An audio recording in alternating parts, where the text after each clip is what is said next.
Okay. And that -3 can go into either one, right? Either the top one or the bottom one. Yes, either one. Either one. Doesn't matter. If we put the -3 into the top one, we've got 2 times -3, or -6, plus 5y equals 4.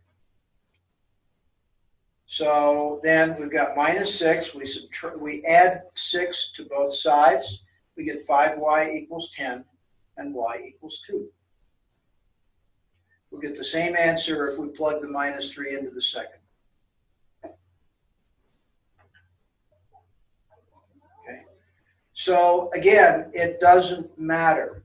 I chose in this case to make sure that my signs did not change, because that's where I make errors. That's where everyone does. And so I chose not to do that to make it a lot easier on me. All right, make sense? All right. So,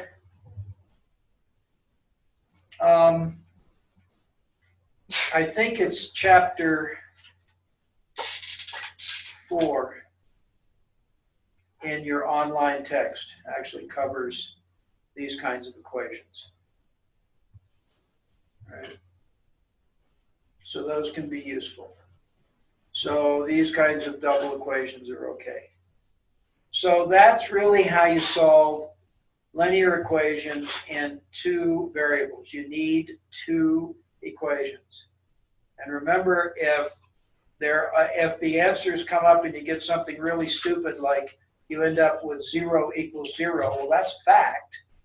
But it doesn't tell you anything at all about the variables. It just means that the equations cannot be solved as that pair. That's all. Okay. So let's talk about a couple of other things briefly.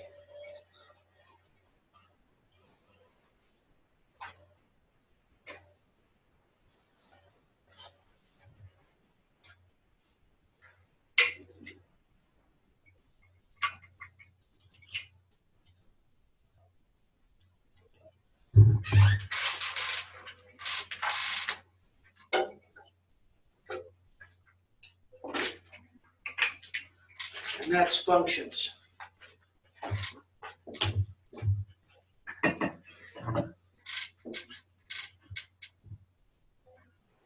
Functions is a term that we use to describe a formula. A formula that's dependent on one variable in general, or it can be dependent on 2, but functions are dependent on the value of a variable.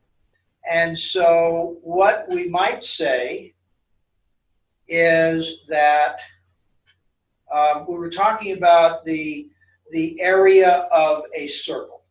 Okay, that's calculated by a formula.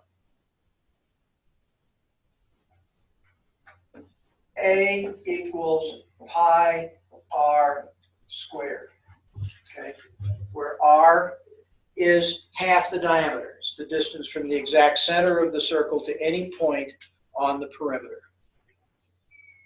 Obviously, this works for regular circles, not egg shapes or anything else. But we can say that in reality, the area is a function of r. And we use this f parenthesis r to say, as an abbreviation, f of r. Okay?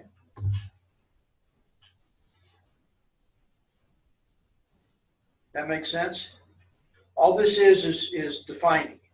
So what we're saying is that the area is in reality a function of the value of the radius. Now, that's pretty obvious, but the language may not be quite so obvious, right? But that's all that means, is that the function, mean, it depends on, it's another way of saying depends on the value of. Okay? So you'll see that in a couple of other places and some problems that you're going to have this week. So functions are merely another way of looking at saying, okay, the actual value here is dependent on the value of a variable. Radius is a variable, depending on the size of the circle. Okay. Another example, in Jessica's question about the measuring the depth of oil in inches in the barrel, we could say that the volume is a function of that number, the depth. Okay. Hey, can you say that one more time? You said the area depends on the value of the radius. Okay. That determines the value of the area of a circle. Okay. So, as I say, with Jessica's problem, the volume in gallons is a function of the depth in inches. And so you have a little formula. And that formula includes the area of the base and the conversion factor of or cubic inches to gallons. But those are fixed. We know the area of the base because it's a measured quantity. The only thing we don't know is the volume of stuff in it. That's strictly a function of the depth, in this case, in inches. Okay. So, a formula for calculating the volume in cubic inches, right? A formula for that would be the volume equals pi r squared h. Now, r, of course, is the radius of the base, circular base. H is the depth of the oil, or the height of oil in that barrel. And all we've done is multiply the area of the base times that height in inches. So that is also, we can call this, the whole volume is a function of h, because for each barrel, pi r squared is fixed. We know that area. We can easily measure that without getting a yardstick dirty, right? Yeah, we know that. So it's already done. In fact, if they're using standard barrels, which she tells us they are, then it doesn't matter where you are in the grease monkey world, right? It's going to be the same formula, which is why we can make a table of it and do it that way. So it's a function of the height of the oil in the barrel. So that's what I mean by function of. The only thing we don't know is that height. Okay? And then we can calculate the volume. And then there's going to be a conversion factor as well, which is another fixed value. So that's neither, that's just another fixed point in there. So does that make sense to everyone? So if you see something that says f of x, what that is, you're looking for a value of that formula that depends on the value of x. Okay, so we can say that if f of x equals x to the 5th power, okay, we all know how to calculate x to the 5th power, just multiply 5 of them in a row, right? But it all depends on the value of x. F of 2, which is another way of saying a solution, would be, if we were looking at if the formula were x to the 5th, what is f of 2? what is the value if x equals 2? Okay, then it'd be 2 to the 5th power, or 32. Okay. F of 3 would be 343, or 243, or whatever it is. 243, I guess. Okay, etc. Make sense? All right. So if you see the term function, or f of x, look at what is x. It can also be if f of x equals 2 to the x, okay? That's another valid formula and function. Because the value of 2 to the x depends on x. Obviously, if x is 2, it's different from x is 6. Okay? So that's what happens with formulas. Okay, so it's time for our first break. Let's take 15 minutes, and we'll come back and start in on exponentials and get started on quadratic equations and factors, looking at factors.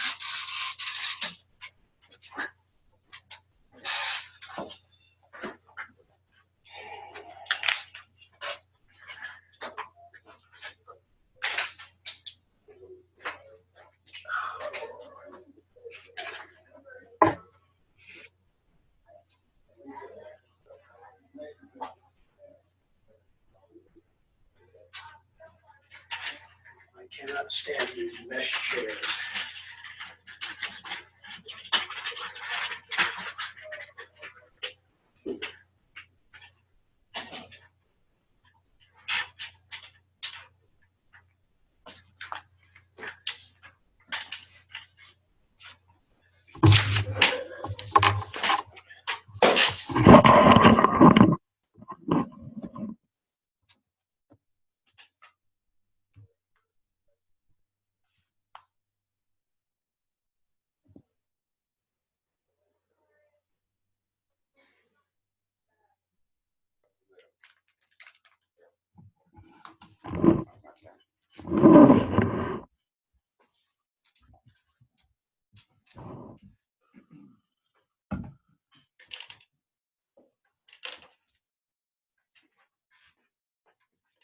Okay.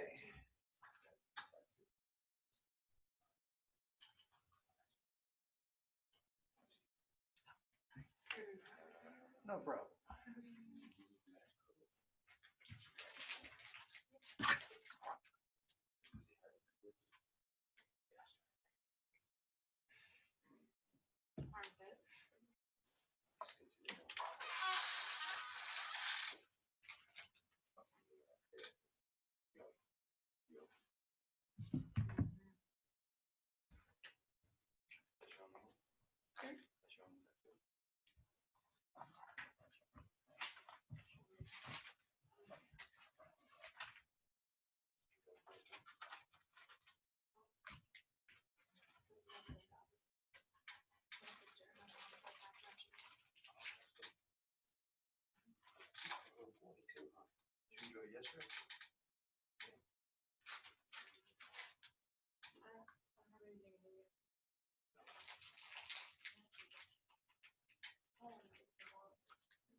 Okay, let's talk about factoring.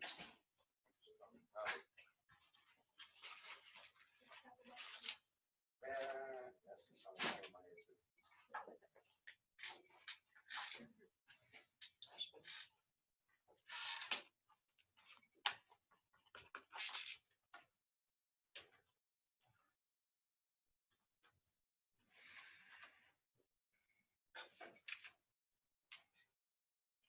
In mathematics, a factor is a component of a term that can be multiplied by another component to give the term.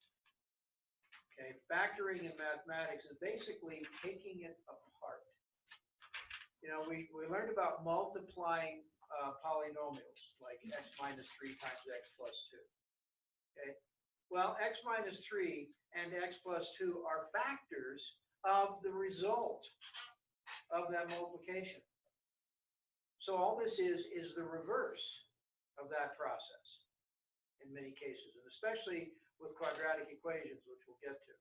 But in order to talk about factors, everything has factors. A term like x squared has factors. They just happen to be x and x, right? X squared y has several factors. X, y, y. Okay. All of these can be combined, x, y. So each of those are factors. But then xy times x is also x squared y. So that's a factor.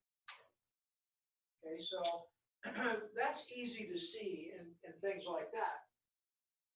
But numbers also have factors. And here we have to go back to a little bit of number theory. Okay. Remember, we talked about real numbers. And we're going to limit ourselves to talking about integers at this point. Because almost everything we can do with any integer, we can also do with a non-integer, a fraction or a decimal. It gets a little more complicated, so we're not going to go there. Because the principle is what we're after. Every number can be broken down into factors. But some numbers have only two factors. One and themselves. One is always a factor. We mostly ignore it. Right? But one is always a factor. Now, numbers, integers, come in a number of different varieties that we can describe. One of them is something called a prime number. Do you remember what prime numbers are? What are they, Enrique? Do you remember? The primary numbers and get factor together to get a like number. Okay, that's one way of looking at it. But prime numbers in math have a very special definition. Prime numbers are numbers that can only be created by multiplying one and themselves. One is a prime number. 1 times 1 is 1. Nothing else. 2, it turns out, is a prime number, but it's a special prime number. It's the only even prime number. Because, of course, the only thing that you can multiply together to get 2 is 2 and 1. 3 is a prime. 4 is not. 4 is an even number. Every even number can be divided by 2, and often many other factors, but 2 at the very least, which means that there are no even primes except the special case of 2. And in mathematicians, mathematicians argue over the dumbest things sometimes, and they will argue over whether 2 is really a prime number. It fits the definition of a prime. It's a special prime. You said prime numbers are numbers that you can multiply. That are only composed of, when we're talking about multiplying at least two numbers to get something else, prime numbers can only be created by multiplying 1 times itself. Okay, you can't break it down. So 1, 2, 3, 5, 7, 11, 13, 17, 19. These are all numbers that you can't have, you'd have no other even number, no other integers can be multiplied. And these prime numbers go all the way as far as you want. There's no limit to it. Just like there's no limit to the number of numbers. Prime numbers, one of the biggest uses for prime numbers at the moment is in creating computer encryption systems. Prime numbers are used as the basis for that. Because if you have a big enough prime, it's going to be hard to figure out. Because there's a whole science of coming up with very, very large prime numbers. And we're talking about prime numbers with tens of thousands of digits. And they're all through the number spectrum. And interestingly enough, many of them are what we call prime pairs. They're only 2 apart, like 39 and 41, or 17 and 19, or 11 and 13. And no one's been able to find a way to calculate where these fall. It's one of the, we call it the twin prime problem. And I've worked on that myself just out of curiosity. And it's really, there are no patterns to it. Like many things in math, there are no patterns. But prime numbers are run up through the number spectrum. And that's useful because if we see a 13, we know that they're created by multiplying 1 and 13, period. No other choice. 33, however, can be 1 and 33, or 3 and 11. Any even number cannot be prime. There's a whole process of breaking down numbers into their components. And one of the ways of doing that is to take a number. Let's take 56. 56 is even. Therefore, it's not prime.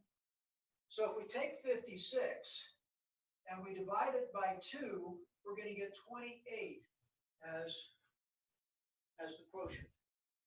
28 is an even number. So we can divide that by 2 and get 14. An even number. If we divide that by 2, we get 7, which is a prime number. That's the end of that analysis. So 56 can be stated as 2 times 2 times 2 times 7. Right? That makes sense? Now, any number that ends in either 0, except for 0 itself, or 5 is divisible by 5. 5, 10, 15, 20, etc. We know all that. So nothing that ends in 5 or 0 is prime except 5 itself. That is full of a few exceptions to things like that. We call them special cases. But anything that ends in 5 or 0 is going to be divisible by 5 and therefore is not prime. Now you may end up with a prime quotient. 15 is composed of 1 and 15 or 3 and 5. 3 and 5 are both prime numbers. Note that I started with 2. I generally start with the lowest number and keep going until I can't do it anymore. And then I'll see if anything's divisible by 3. Now, 3 is a funny number. 3, of course, itself is prime, but 3 times 3 is 9. 3 times 4 is 12, blah, blah, blah. It goes on. One way we can determine if a number is divisible by 3 is to add up its digits. 12, adds up, 1 plus 2 is 3. If the added digits are divisible by 3, then the number can be divided by 3. Okay? So 24, besides being an even number, 2 plus 4 is 6, it's divided by 3. 3 into 24 is 8.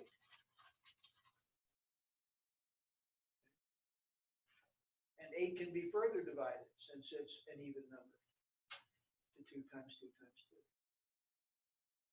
Why do we go through this? Well, because when we start factoring, it'll be obvious when we get into factoring quadratic equations. But this is something that we want to keep in mind. There are some other rules for determining what's divisible by 7, etc. But it's more complicated. The fact is, sometimes it's trial and error. You look at a number, 63. It's an odd number. 6 plus 3 is 9, so we know it's divisible by 3, so it can't be prime. There's these little tests that we can do. So 3 into 63 goes 21 times. 21 is divisible by 3, 7, right? So it's 3 times 3 times 7 is 63. It's a good idea to get used to doing this, because when we start doing factoring of quadratic equations, we're going to be making little bitty tables like this. Okay? And what we want to do is do the complete factoring. But never forget that 56 is also 1 and 56. Every number is itself multiplied by 1. So that's always goes on our figure, on our table for figure. But when it stops there, they're prime. So a number like 47 is prime. There are no numbers that multiply to 47 except 1. 47. But you go to 49, remember I talked about the twin primes? Go to 49, and that's 7 times 7. So it's not prime. You go the other way to 45, and that's 5 times 9. It ends in 5. Obviously, it has to be not prime. So not every prime has a twin that's 2 numbers away from it. That's the part that makes it hard to predict. But it is something to remember.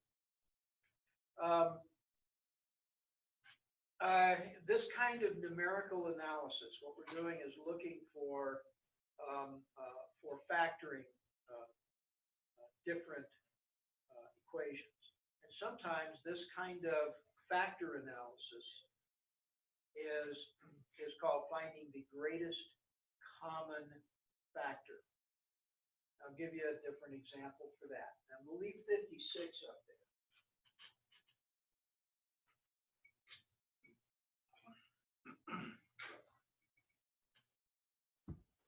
And we'll put down 48.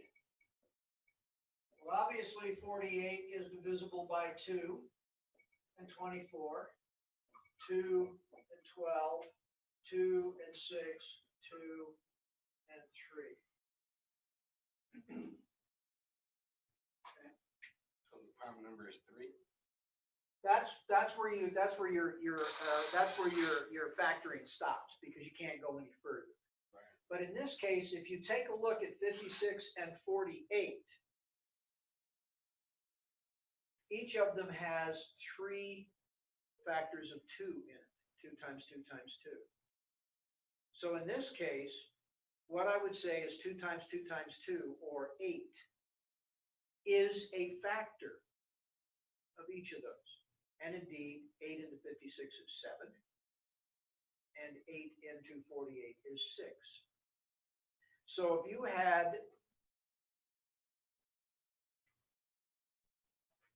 56x squared plus 48xy, and you were told to factor these, by doing this little analysis, we see that 8 is the greatest multiple that's common to both.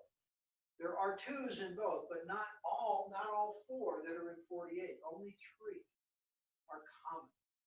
That makes our greatest common factor. They don't have to all be 2s or all the same number. We could have gotten down to a number that was 2 times 2 times 3, maybe. 3 could have been a common factor. So 2 times 2 times 3 would have worked as well. In other words, 12. Not here, because they're not common. But we can, it doesn't have to be just all the same number. All right, so now we know that 8 is a factor. Okay, what else is a factor? X. X. So 8 and X are factors. How do we know that? Well, if we look at this, this is X times X, and this is X times Y. Well, we've got one X in both. So that's a factor. So now we say that's going to be our greatest common factor of both of these terms. And we can have 4 or 5 terms. It doesn't have to be just 2.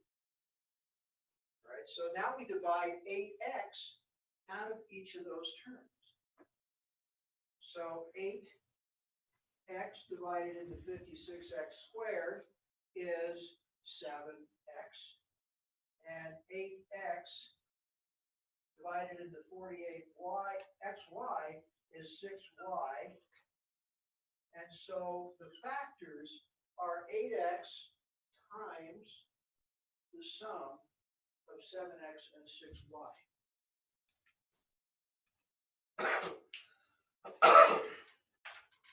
Does that make sense? Okay. Bernard, make sense? Yeah, so all we're doing is some fairly straightforward analysis, but the key is to keep it logical. Follow the steps. And you'll note that in each case I started with the smallest factor, because 48 is also divisible by 3 and 6 and 8.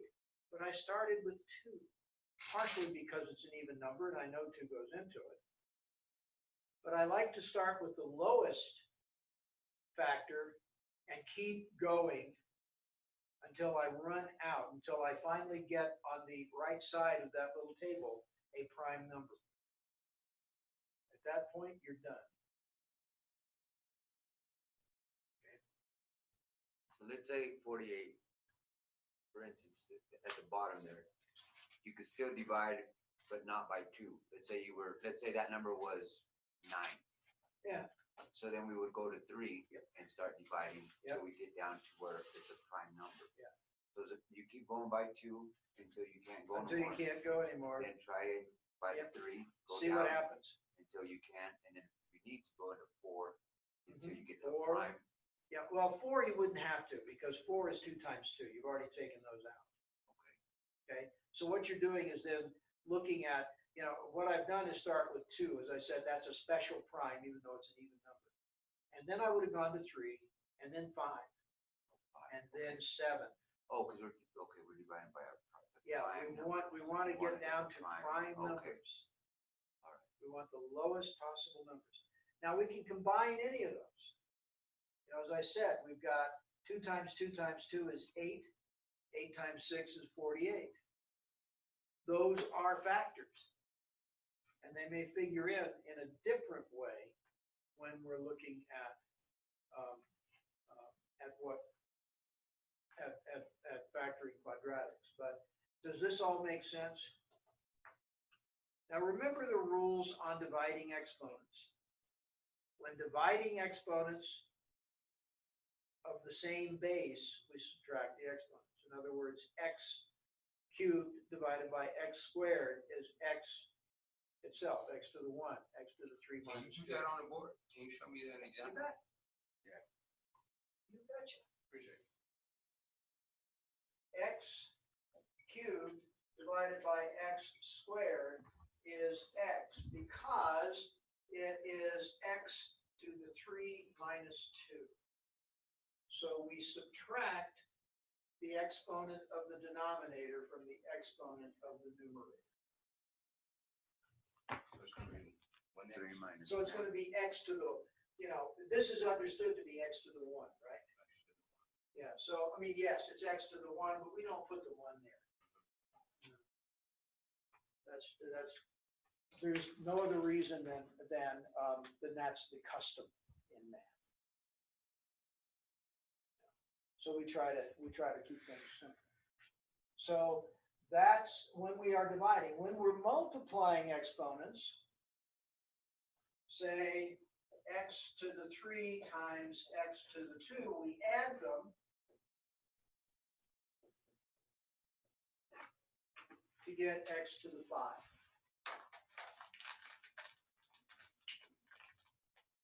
Now remember, we can have negative exponents. Negative exponents are just the inverse of a positive exponent. So x to the minus 1 is 1 over x. Okay. X to the minus 2 is 1 over x squared. In my class, if you leave it as something over x squared, that's okay with me. It's the correct answer. Just a different format than some people use. That's all. So don't worry about minutia like that. I want you to get, little bitty worthless things. Minutia. Like minute. Yeah, like minute, like almost too small to see. Yeah. Don't worry about little things. I want you to get the right answers. And as I've said before, and as I was just showing Enrique, there's lots of ways of presenting the right answer. And so I will accept any way you present the right answer, because I want you to know what you're doing. This week's discussion, when you see it, is going to be about something called quantitative literacy and numeracy. And really, that's what I want you to come out, is understanding numbers and math. I'm not asking that everybody come out of this class having my same fascination and love for math. I wish I would. I wish I could. I'd be happy if you did, Bernard. I'd be ecstatic if you did. But the thing about it will be that that I want you to understand math, because we are becoming so complex a society that if we don't understand math, we're shafted. Shafted like We're screwed. Shafted like shafted. We will not reach our potential in our position if we don't understand math. Quite literally, we won't. Yes. Yeah. Yeah. Yeah. So Because everything reverts to numbers, right? a lot of times, I mean, with business right now, businesses do modeling for developing business plans, sales plans, they do what if scenarios. These are all modeling, and that's all math. And understanding it. When you take statistics, I don't know who you'll take it from, because next mod will be my last for a couple of months, because my daughter's getting married at the end of June, and I'm taking 2 months off. So, I don't know. I usually teach it here, but that doesn't mean that you won't have it in another format. But I spend a lot of time in that class talking about statistics, because statistics is math. It is the collection and analysis of data. And it is one of the most abused subjects on the planet, because people use statistics to prove whatever they want. Whatever the lie of the moment is. They will use statistics, or they will use statistics to fool you or try to. And so in that class, what I try to do is make sure that when people walk out, they're very skeptical when someone says, well, 75% of the voters want such and such. Where did the information come from? 75% of what voters? Real voters, or just people on the street? Or your friends. Those are not a good sample. Okay. So I mean, we use them a lot. So, but we use it a lot, and in business, we use more and more. Modeling is done.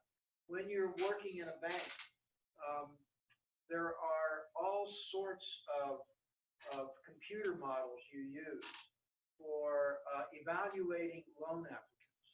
And those models take into account incredible range of variables in not just your salary that you make now, not just your tax returns for the last 3 years, but what's your driving record?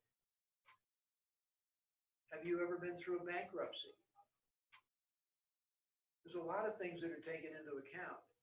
And all of these are reduced to numbers and crunched, and then up comes your credit score.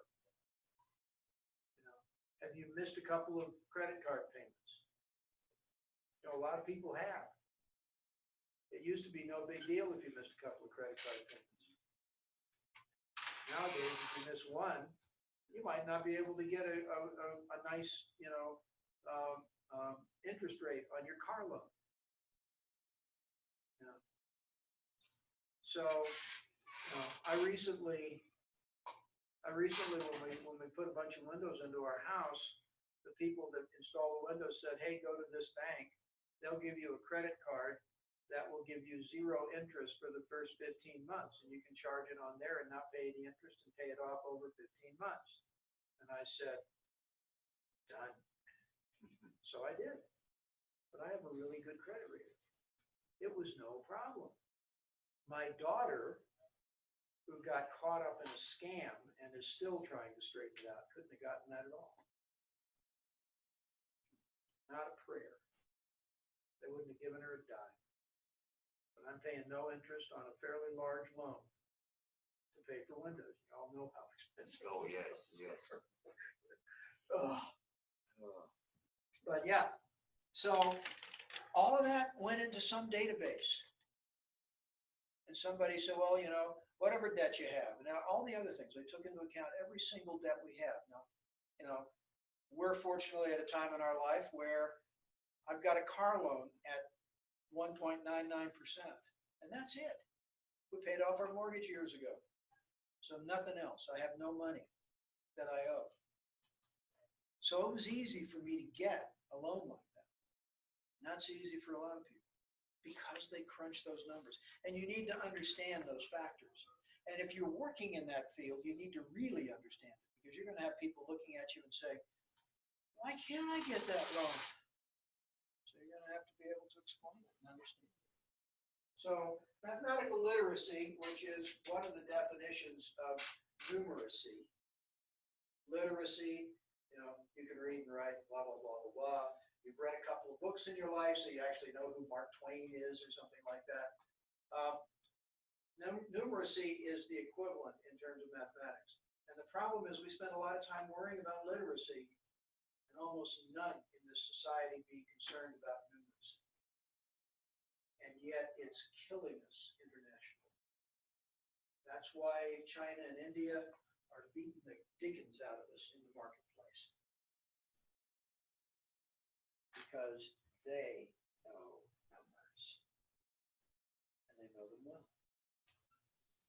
And until we change that, we're spitting in the wind if we think we can beat them.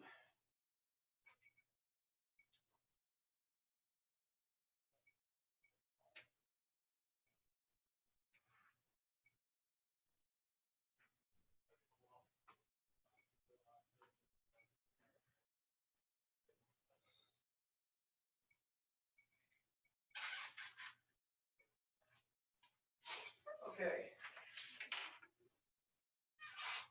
So, other kinds of factors.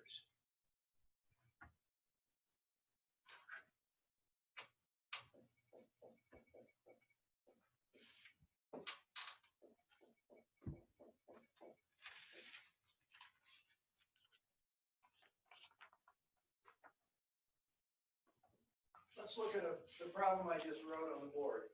9 times x minus 3 minus y times x minus 3. So what are the factors? X minus 3 is a factor. X minus 3 is a factor. Exactly. So if we pull x minus 3 out of that, or x plus 3, excuse me, that should have been a plus, I apologize. Oh, that's what I'm saying, where do you get X? Yeah. from? It's Yeah, like this. I'm sorry, that should have been a plus. Okay, So x plus 3 is a it's factor. a factor, okay. So x plus 3 is a factor, and that leaves us with 9 minus y as the other factor. If we look at the distributive property, remember when we, if we multiply this out, if we multiplied 9 times x plus 3 and then multiplied y times x plus 3, we're going to get the same thing as if we just multiply those two factors there. So what you're looking for, a factor in algebra, as opposed to arithmetic, can be an expression, can be a term like x plus 3, is common to both of those. A factor in algebra. can be Yeah. a- Yeah, it can be a term. And it can be a term that consists of, multiple components. In this case, it's just two, but it doesn't have to be. Okay, so again, a term. Right? So that's another kind of factor. And you'll see that obviously on some problems that are coming up in homework and stuff. So just want you to be aware of this kind of problem. Right? So any questions about that?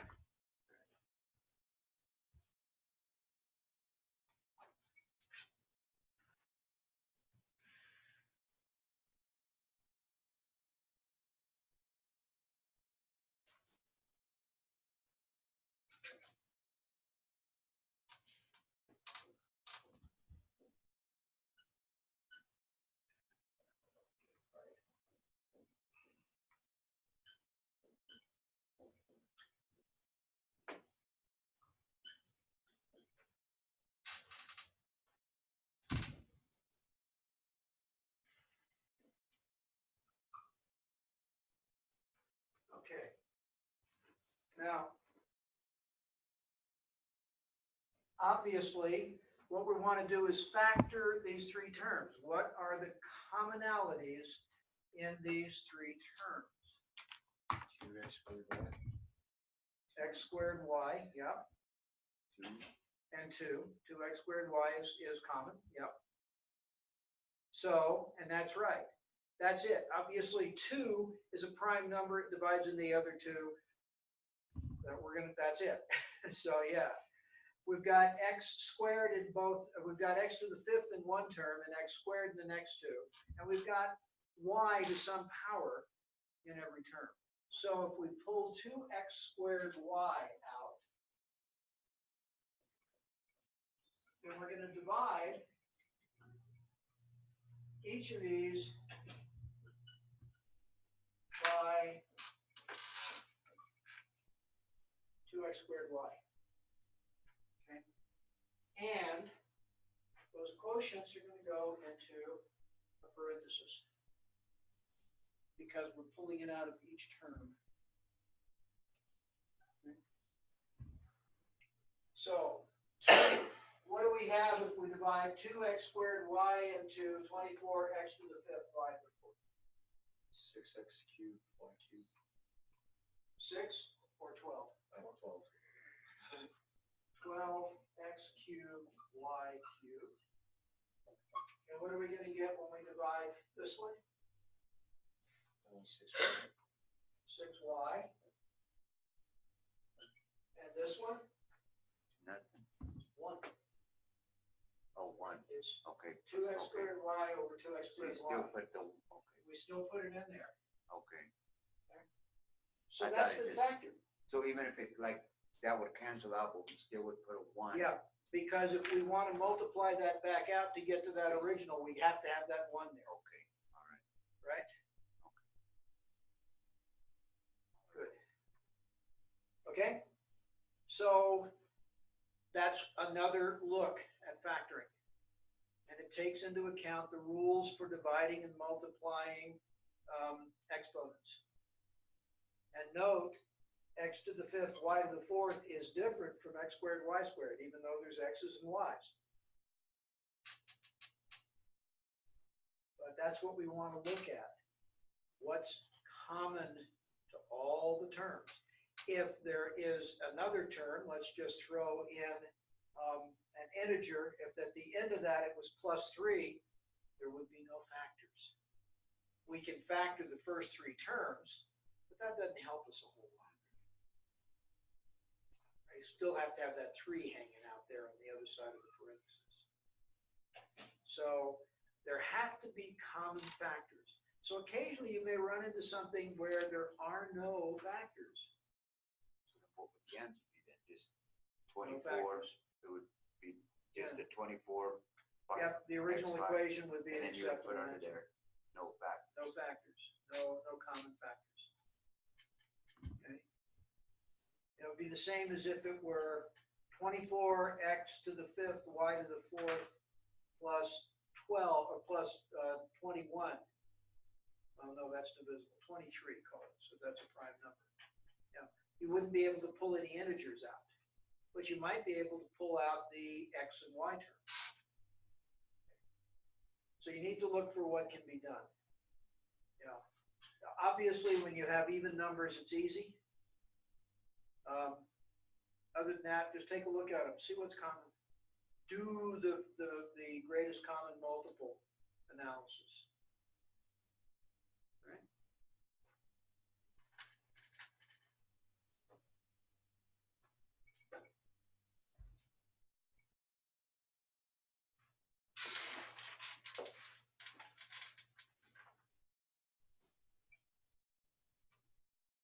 All right.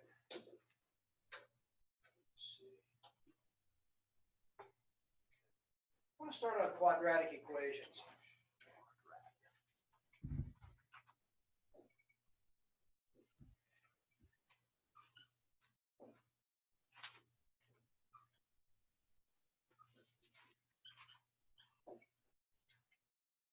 Quadratic equations, by definition, have at least one term that has an exponent of 2 on a variable, and nothing higher. Anything higher is further up the level. We won't get into cubics and quartics and others. In many cases, they can be easily solved, but they're more mathematics. There is a general formula. AX squared plus BX plus C equals 0. A, B, and C are real numbers. We will be using we will be using strictly integers here, but they don't have to be. The only requirement for a quadratic equation is that there be one second order variable. One variable with an exponent of 2. Now, A, B, and C are nice general terms. Okay? But all they mean is that there's going to be a real number in front of it. If there is no number in front of either of the variable terms, it's 1. Right? So x squared plus 3x plus 5 equals 0. A is 1, B is 3, C is 5.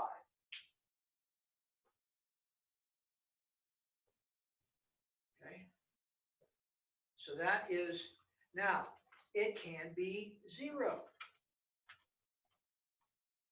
X squared plus 4 is a quadratic equation.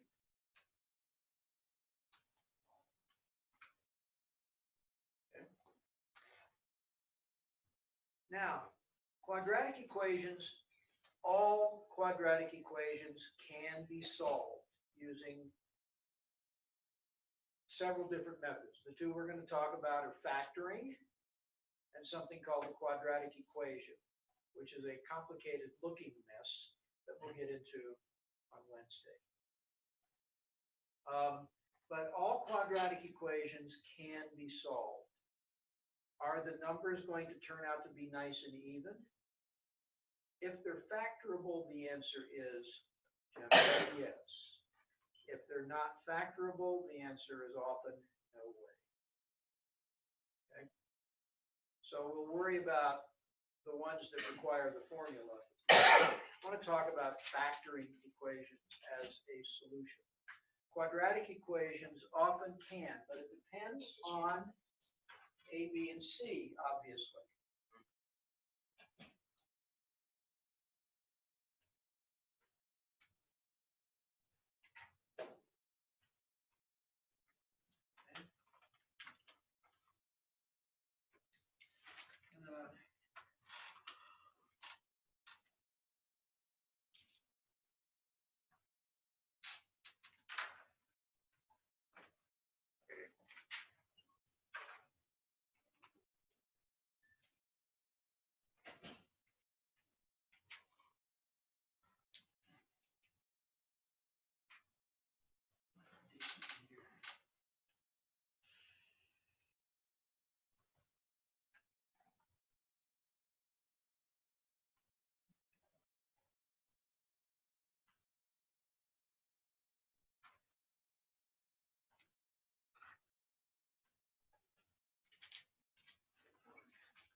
Now, I want to write down the general formula, ax squared plus bx plus c equals 0.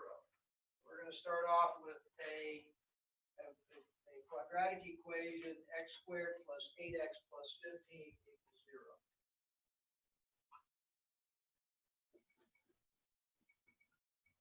Now, we have to find a way to come up with a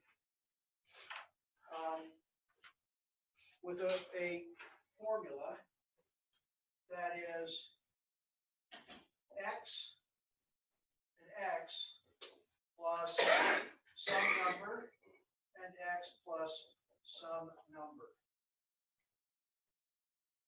You're going to live. The issue is those numbers, remember the distributive, we're going to multiply x times both components of the second parenthesis and then the number by both components of the second parenthesis, which means that those two numbers have to do two things. Okay? They have to add up to 8 and multiply to 15. Pardon?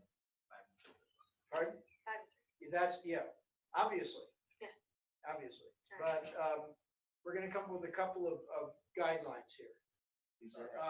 Pardon? It had to add up to 8, And multiply to 15. the two numbers that go into 8. Yeah, because remember,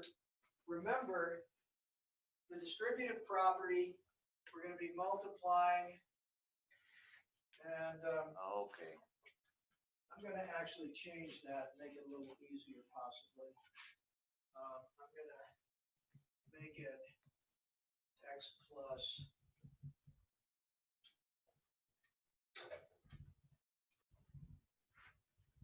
the number. And these are numbers. M and N are just numbers. They're not variables. Okay. So when we do the multiplication, we're going to get x squared plus nx, and then we're going to multiply these two plus mx plus mn. Remember, we're multiplying them out. Right? So if we look at this, the terms that all are like terms that have x, this can actually be factored, right, into x squared plus x times n plus m times n. So what we're looking for is factors of the integer component of the equation that multiply to that number and add to 8. Well, here's where we come over here to 15 and we start looking at what makes up 15. Okay, we got 5, or 3 rather. It's not an even number. So we've got 3 and 5. It doesn't go any further. But we also had 1 and 15. Right? Always have 1 and the number. Okay? That makes sense? Right? 3 and 5 add up to 8. So if one of them is 3 and one of them is 5, then 3 times 5 is going to be 15, and 3 plus 5 is going to be 8. So that tells us that this now factors to x plus 8 times x plus 3, excuse me, times x plus 5. And remember, this all equals 0. It's an equation. Now,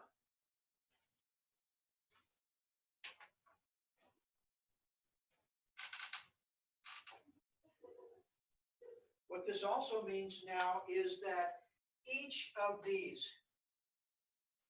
is an equation of its own. Think about this. X plus 3 times x plus 5 is 0. Then one or both of those have to be 0. It's the only way we can get a 0 as an answer to this equation, right? Is that making sense? So we can now say that x plus 3 equals 0 and x plus 5 equals 0, and therefore x equals minus 3 and x equals minus 5. Remember that I said that every quadratic equation has 2 answers.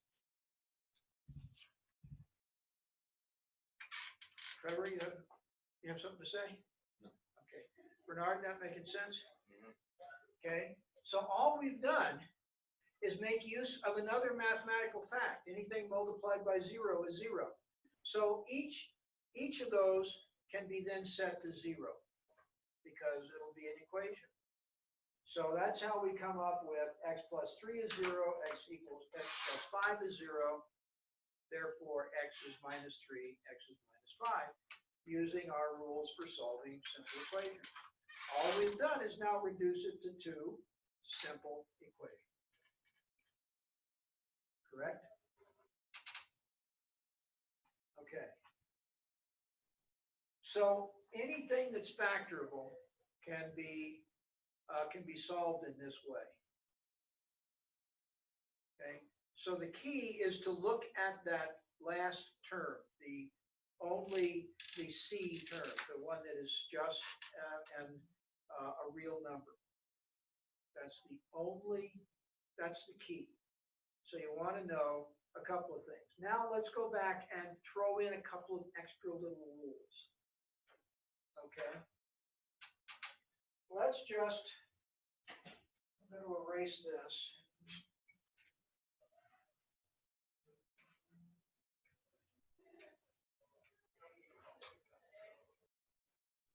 Let's just say I'm going to look at signs. And now I've written this general formula as ax squared plus bx plus c. But a, b, and c can be negative numbers. Okay. So let's look at something that would turn out to be ax squared minus bx minus c.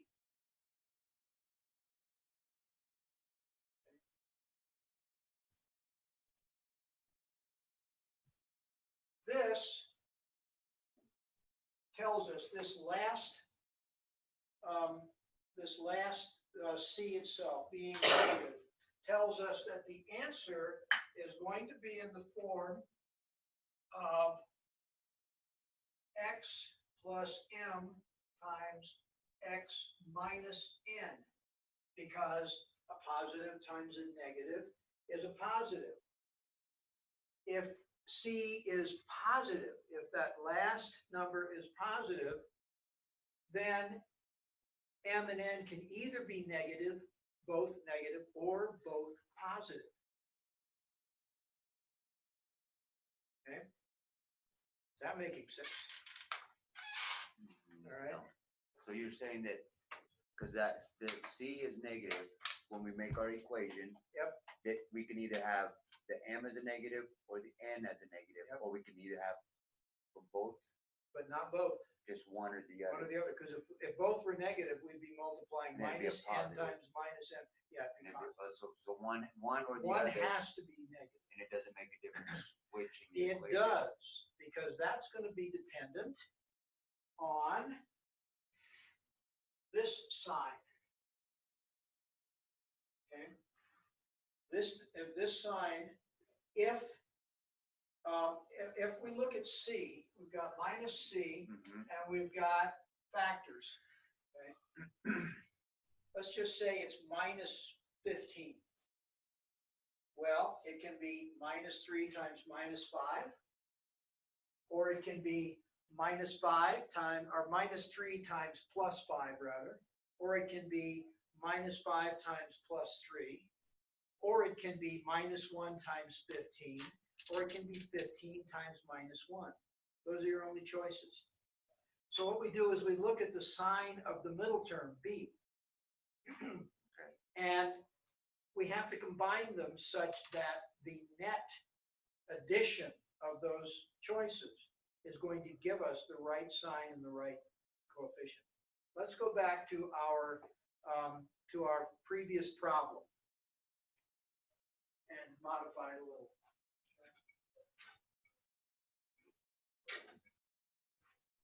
X squared minus 3x minus 15.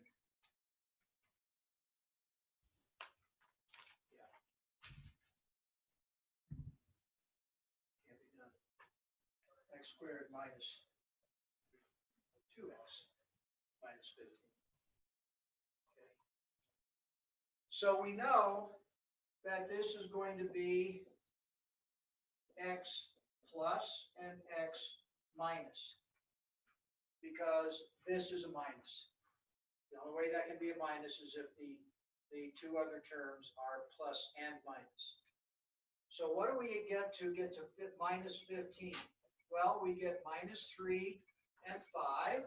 We get minus 5 and 3. We get minus 1 and 15. And we get minus 15 and 1. So what combination is going to give us minus 2?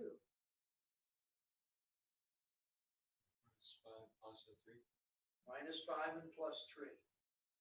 Remember, minus 5 plus 3 is minus 2. So we know that this is going to be x plus 3 and x minus 5. And now our answers are x plus 3 equals 0, x minus 5 equals 0. So x is minus 3, and x is a positive 5. Okay. Does that make sense? All right, so when both of the, both B and C are positive, that's probably one of the easier cases, but actually these aren't very hard. We just have to remember the sign rules. Okay?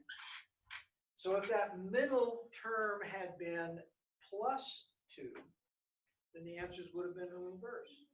Would have been x plus 5 and x minus 3. And so our answers then would be x equals 3 and x equals minus 5. So our answers are dependent on really observing those factors. But those two signs tell us what's going on. the important thing to remember is you can have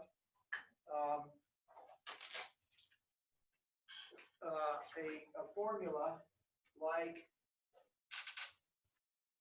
x squared minus 8x plus 15, right? The minus tells us,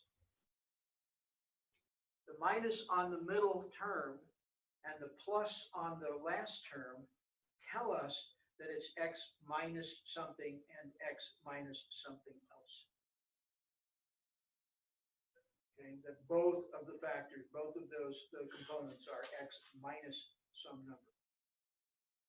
Okay, so that middle sign is really important, as well as the last sign. Remember, I said that the last sign can be positive or negative. If it's positive, then both factors can be positive or both factors can be negative. The middle sign tells us whether they're both positive or negative. If C is positive, but not if C is negative. Because we just saw that C can be negative and the B can be either positive or negative. Right? So the critical thing there to remember is to look first at the sign on C. That tells us what our possibilities are. And then the sign on B nails it. Then we just have to figure out, using a little bit of logic, a little numeracy, what the sign of each component has to be. And then remember that sign reverses when we solve it. Remember over here we had x plus 3 and x plus 5. And when we solved it, it's x equals minus 3 and x equals minus 5. So remember that the answer to x is going to be the opposite of the sign inside each individual parenthesis. Can you do one more example? When you mean when it's opposite? Sure. Yeah. Just a visual. I need a visual. Sure.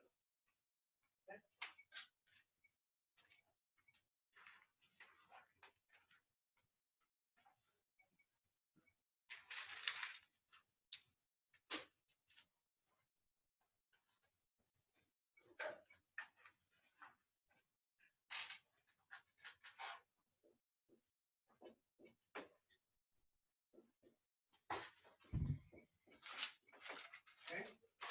So here we have opposite. We have a negative sign on B and a positive sign on C.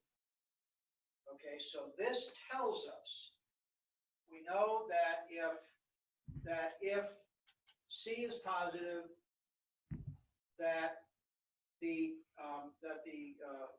it'll either be x minus or x plus on both of the terms.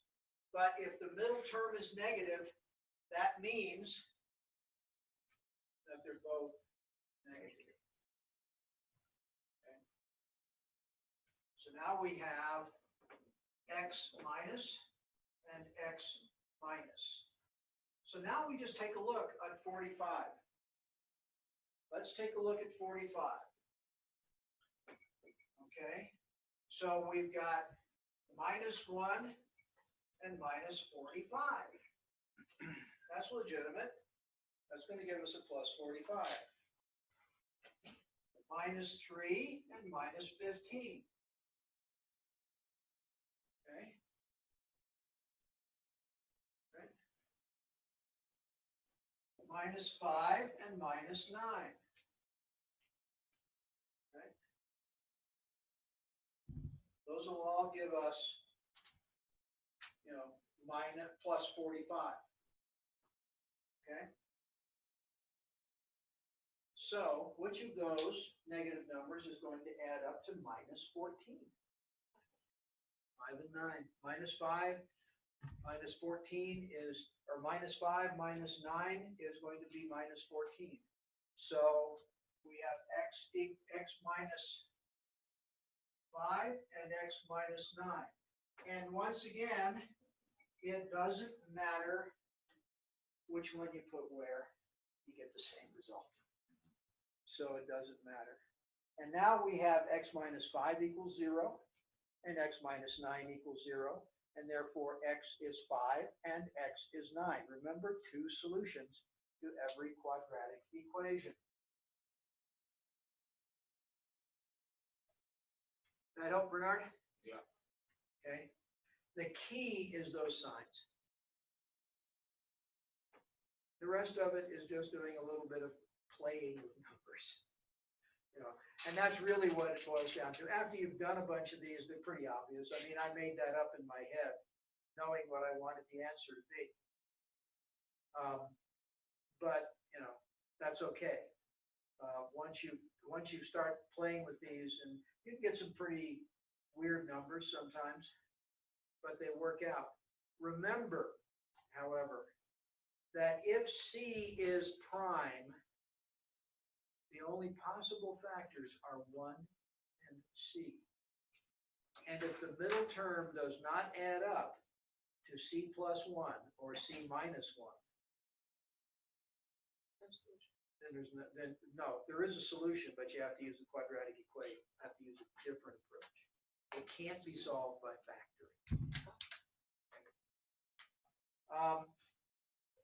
So, questions? There are a couple of special equations. Okay. I told you that quadratic equations don't have to have all three terms.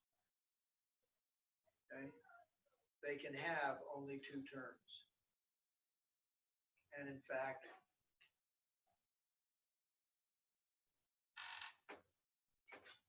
there is a special equation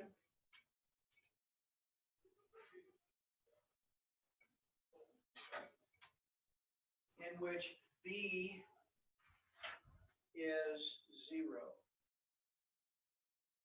Okay. And C is negative.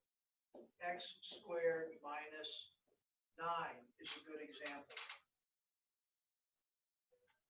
And equations of this type are solved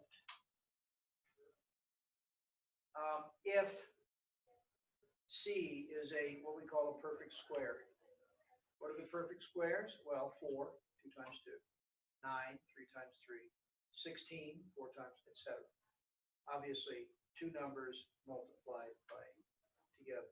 Those are perfect squares. So the list goes, 4, 9, 16, 25, 36, 49, 64, etc. Goes all the way up. What we have is that in this particular example, when you have this, note that in this case, Bx is 0, so B is 0. So that says that the equation here has this is going to be involving the square root of 9, because we have to have something that's equal to cancel out. So this boils down to x plus 3 times x minus 3. So it's x plus the square root of c times x minus the square root of c. How does that work? Well, if we multiply this out,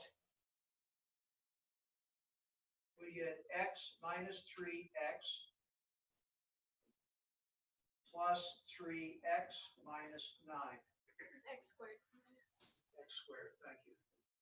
X squared minus 3x plus 3x plus 9. These cancel out. X squared minus 9. That's a special case. You can automatically factor that basically by inspection if you know that C is a perfect square, or it can be called the square root of it. That works too.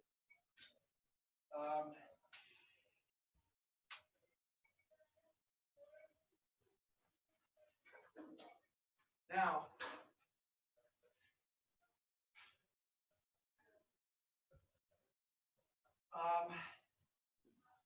x plus 4 times x plus 4 So if we have two exact terms, now here's an example of an equation. Okay, that's going to be 0. We multiply that out, it's x squared plus 4x plus 4x, 8x plus 16 equals 0. So in this case, you can have an equation that factors down to x plus a number and x plus a number. This is an example where there's only one real solution, and that is the same solution for both values, for both of those equations. So therefore, you'd have one solution. Okay. Now, if we look at x plus or x minus 4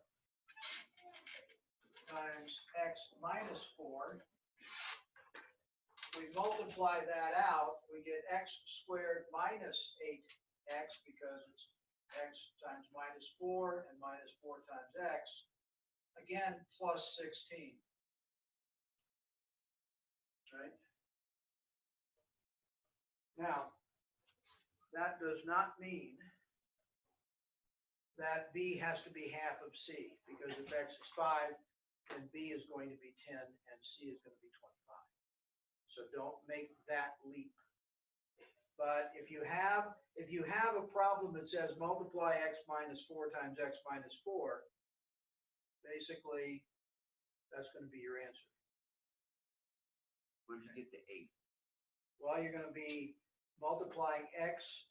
If you start at first, you got x times x, and then x times minus 4. That's minus 4x. And then the next phase is minus 4 times x for minus 4, and then minus 4 times 16. So we've got x squared minus 4x minus 4x. So that x is considered to be like 2. Yeah. In order to get the 4 times 2 would give the 8, and then the 4 times 4 is 16. Yep. Basically. Okay. So those are special cases. Special cases. Special cases. And in each case of these, we have the same answer. Remember in the last one where I had x squared minus 9, each answer was plus and minus 3, so 2 answers. In these cases, we've got one answer for minus 4 or plus 4. And that's predicted by the sign in the middle. If the sign in the middle is positive and C is positive, then both of those are going to be positive. If the sign in the middle is negative, both of those are going to be negative. Negative or positive. So, yeah, it's time to wrap up for the night. Questions? Okay, we'll pick up on quadratic equations again on Wednesday, and go from there. Okay? Do you have a handout? Do you have an assignment printed out for this week? Funny you should ask. Yes, I do. Don't leave yet, Beverly. You thought you got it. She knows how it is. Okay. Week 3 assignment.